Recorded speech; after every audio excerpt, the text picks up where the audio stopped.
Hello, everyone, and welcome to Archaea Viking. Guess what? It is October again, which means it is the season of Halloween. So, in honor of Halloween, I'm going to this month do two videos that are Halloween and horror themed. The subject of today's video are tomb guardians in early and medieval Imperial China. Okay, so being that it is the season of Halloween, what are the things that most often first come to mind when people think of Halloween? You're right, monsters, and of course maybe like vampires and werewolves and such, but generally monsters, which show up in any number of horror movies that are readily accessible on places both on streaming services or in DVDs, etc. In fact, basically just take a sort of Wheel of Fortune style wheel and spin it around, and chances are you'll find a horror movie with a monster that maybe looks something like this or something like this. Also, right up in that same sort of category of frequency are movies that involve tombs and monsters or curses coming out of tombs, burial mounds, pyramids, etc.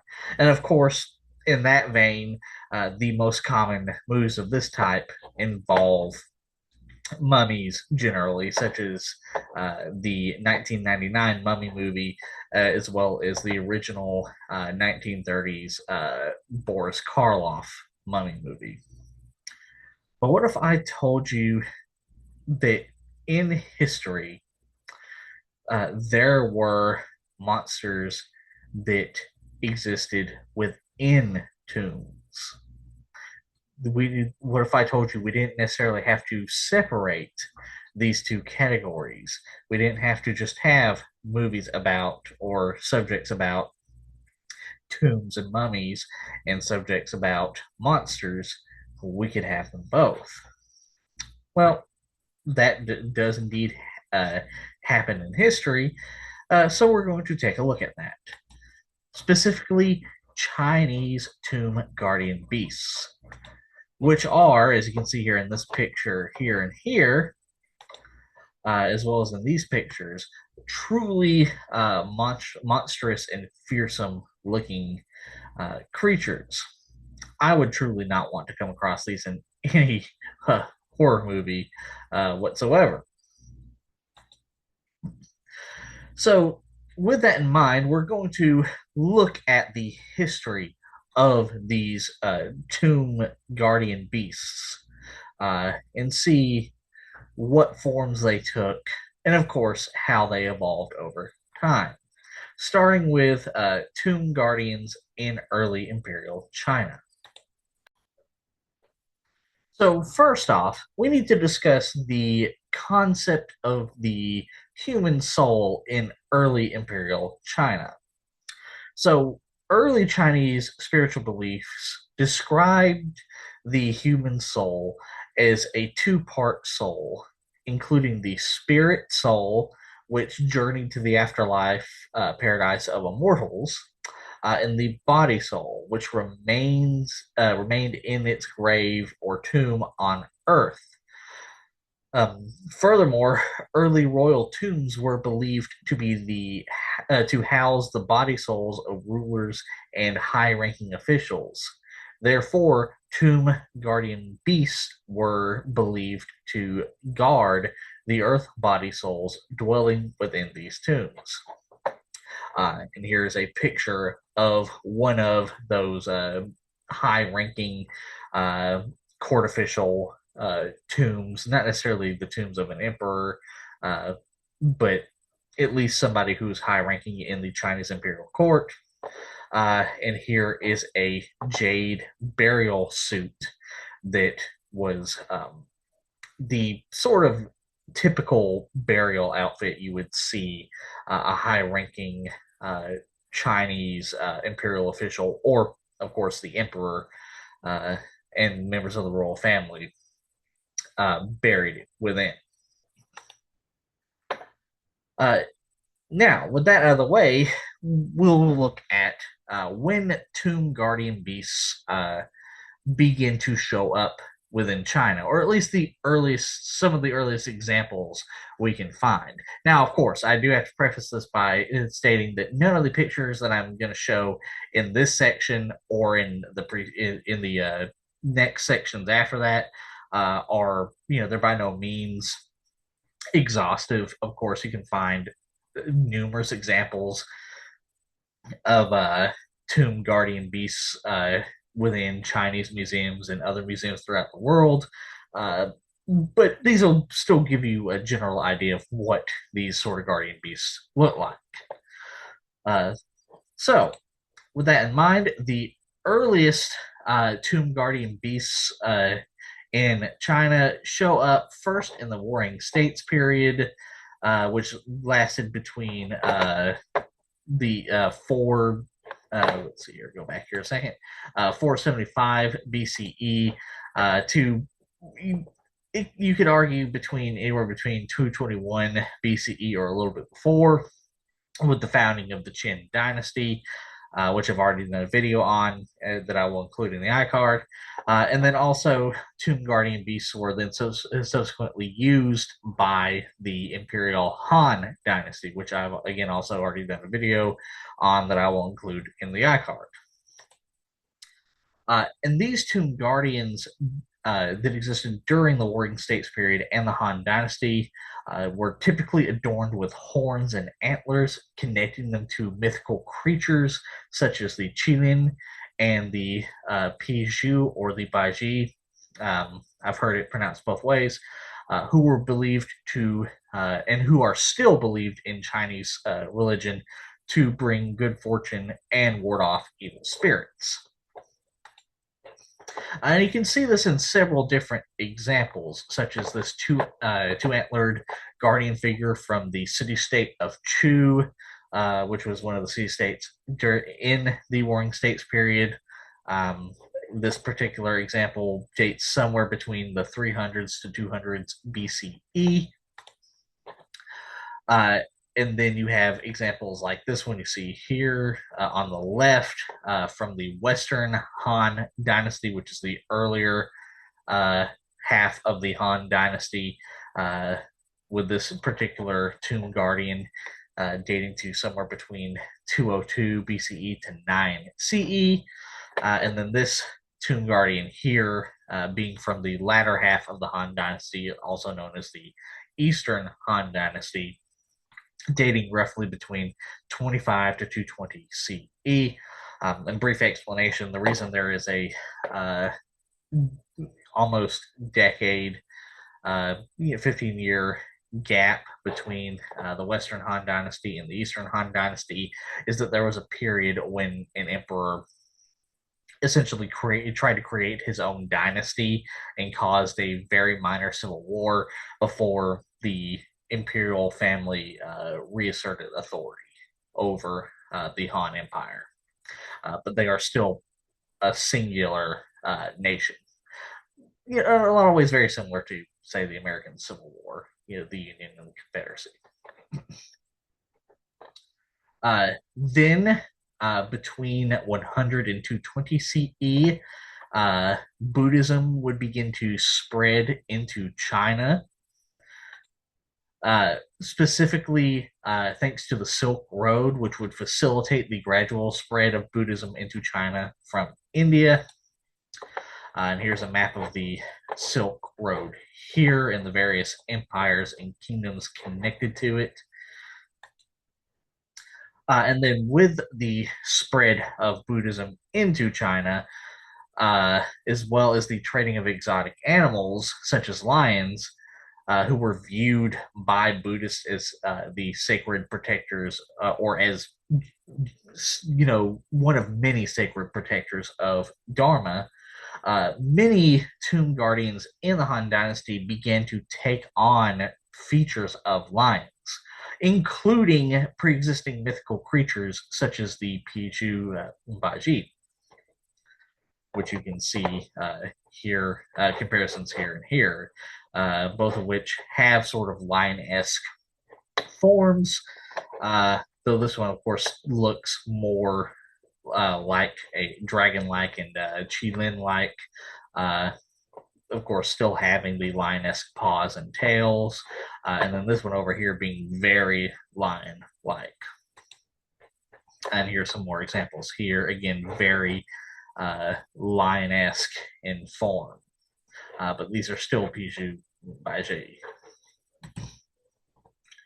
Now this brings us to our next section, Tomb Guardians in Medieval Imperial China. Starting with Tomb Guardians during the Three Kingdoms period and the Jin Dynasty between 220 and 420 CE.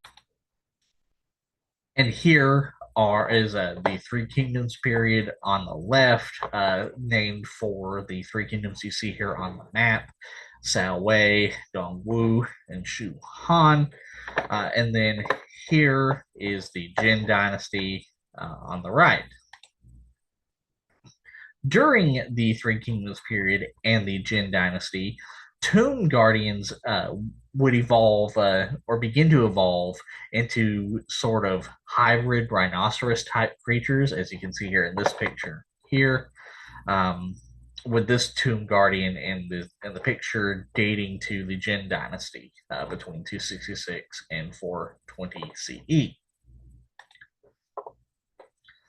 And now this brings us to our next section, Tomb Guardians during the Northern and Southern Dynasties between 420 and 581 CE. So with the collapse of Imperial China, specifically the Jin Dynasty, which had sort of reasserted imperial control over most of China, nomadic societies from Mongolia, such as the Xianbei, would migrate into northern China to establish new dynasties based on Chinese culture, while the Imperial Chinese court would flee south to reestablish their courts, with this happening roughly in 420 CE. And I've already done a video on the period of the Northern and Southern dynasties that I will link in the iCard. And here's just a map showing sort of an example of what we mean by the Northern and Southern dynasties. So you have the Northern Wei, which was sort of the most powerful of the Northern dynasties. And then here's Liu Song, which is one of several Southern dynasties that would pop up in quick succession from each other. And I mean like very quick succession, like there would be almost a new dynasty with each new emperor. So with that in mind, in the northern kingdoms, such as the Northern Wei, some Tomb Guardians would begin to take on dog-like attributes, possibly due to the common Xianbei and Chinese beliefs that dogs led spirits to the afterlife, as well as guarded doors. And you can see examples in this picture here and here, with this one looking like a particularly monstrous type of dog that I would not want to run into. Meanwhile, in both the northern and southern kingdoms, some guardians would begin to take on hybrid human-animal forms, often with horns reminiscent of the earlier horned beasts. And you can see that in these pictures here and here. Also, in both the northern and southern kingdoms, Tomb Guardians would begin to incorporate Buddhist warrior guardians in addition to the guardian beasts that were, again, beginning to take on a variety of forms between dog forms and hybrid animal beast forms. And here are some examples of the Buddhist warrior guardians here and here. All right, now this brings us to our next section, Tomb Guardians in the Sui and Tang dynasties. somewhere between 581 and 907 CE. So this is the Sui dynasty here on the left, and this is the Tang Dynasty here on the right. And again, these are much like the Western and Eastern Han. These are essentially just continuations of each other, with the dynasties being established very quickly after each other, which you can see here and here. During the Sui and Tang dynasties, tomb guardians would be modeled around the four deities and the concept of Ming Qi. So, who are the four deities? Well, the four deities were Dong Quang and Don Yi, warriors in full armor that would guard the front gate of the royal burial. Then there was Zhu Ming, an animal-headed beast that would lead and guard the deceased on their way to the tomb, protecting the deceased from evil forces in the funerary space, and was also responsible for entering the tomb to devour evil parasitic spirits that would cause physical damage to the corpse. Then you have Di Cho, a human-headed beast with two heads associated with the duality between heaven and earth, yin and yang, and the rotation of Earth's axis. This tomb guardian was heavily associated with divination.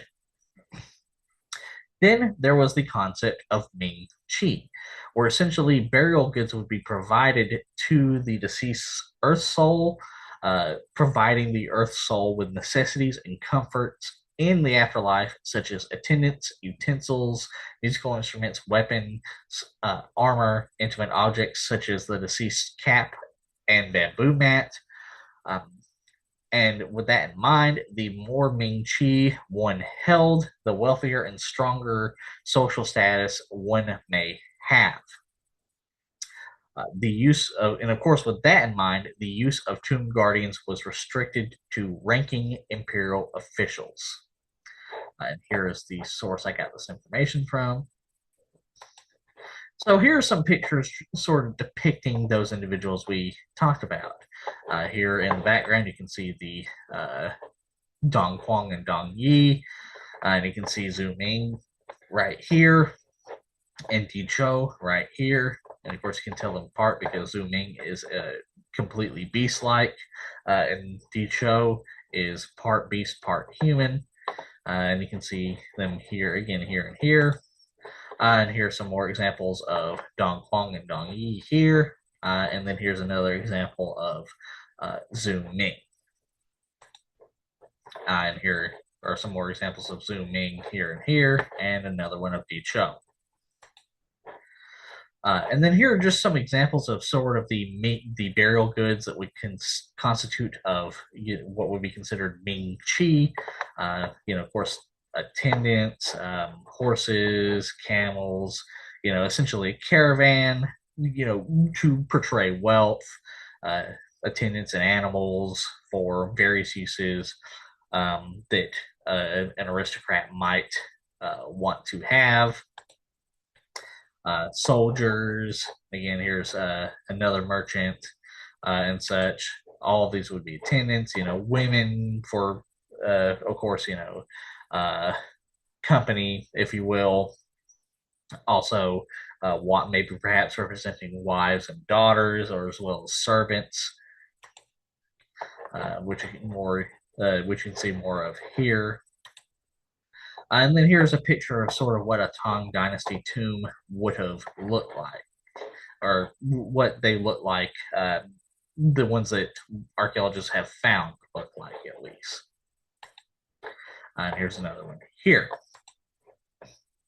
All right, so now that leads us to our next section, the decline of tomb guardians and royal burials between 697 and 841 CE. So, between 697 and 755 CE, Tang China would begin to lose control of its border regions due to rebellions and encroachment by powerful nomadic groups from Mongolia, such as the Second Turkic Khaganate, or Haganate, as it's actually pronounced, uh, and the Uyghur Haganate, which would dramatically reduce the number of royal burials within the territory that was lost, the Tang Dynasty territory, Chinese territory that was lost to these nomadic nations. Uh, then, between 755 and 1763 CE, invasions by the Tibetan Empire and the Tibetan Empire seen here, and the An Lushan Rebellion, seen right here, would ravage China, greatly weakening the Tang Dynasty. Then in 800 CE, tomb construction and furnishings would begin to receive less attention in and around Chang'an, the capital of Tang China. Chang'an seen here. Then by 841 CE, the restrictions on the use of tomb guardians to solely be used by ranking court officials would be lifted, allowing tomb guardians to be used by all classes. However, simultaneously, tomb guardians would fall out of favor in most burials, or at least would begin to fall out of favor in most burials. All right, now this leads us to our next section, the aftermath of the decline of tomb guardians. Well, for one thing, new burial methods would begin to take over in place of, or new burial practices would take over in place of the tomb guardians.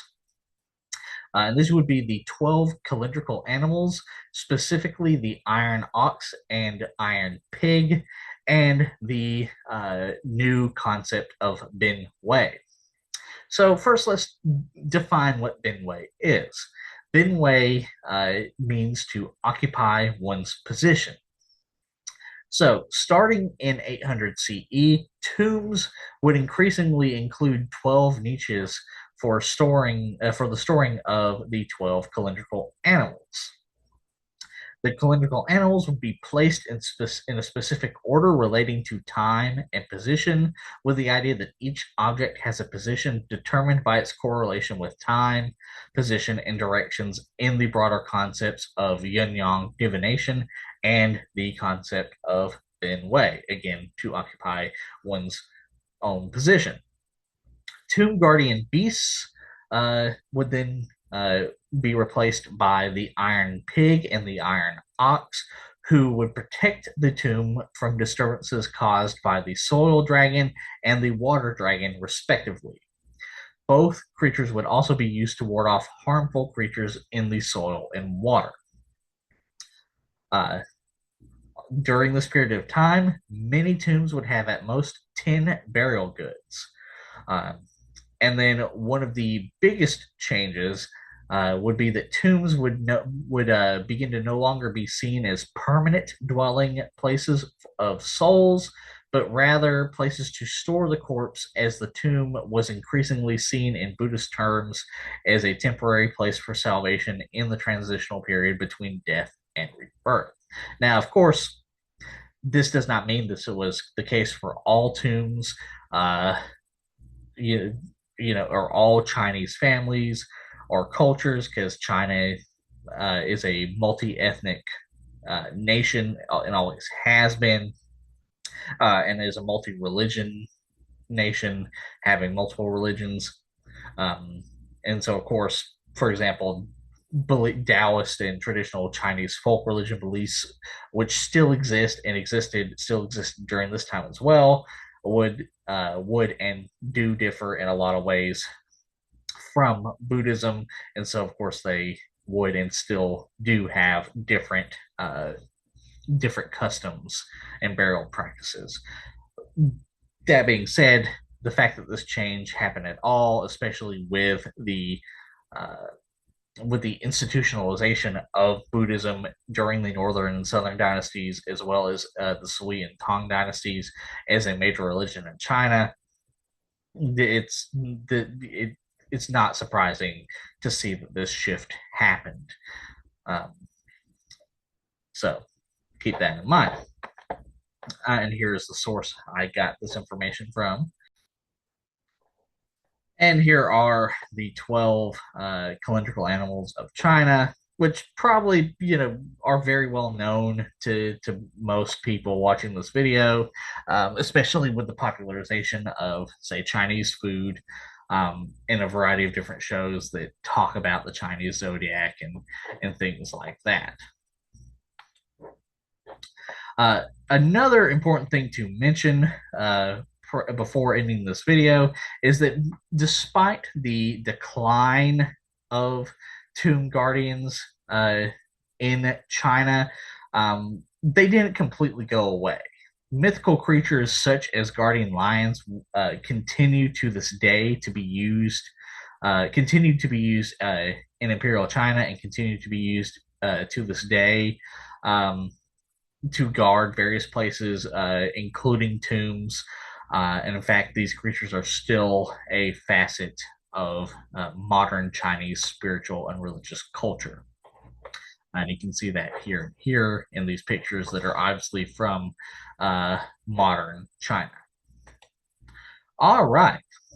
With that, that brings our first video for Halloween, in honor of Halloween, to an end. Stay tuned for the second video, which will come out within a day or so of this one. If you would like to, I hope you enjoyed this video and hope you enjoyed learning about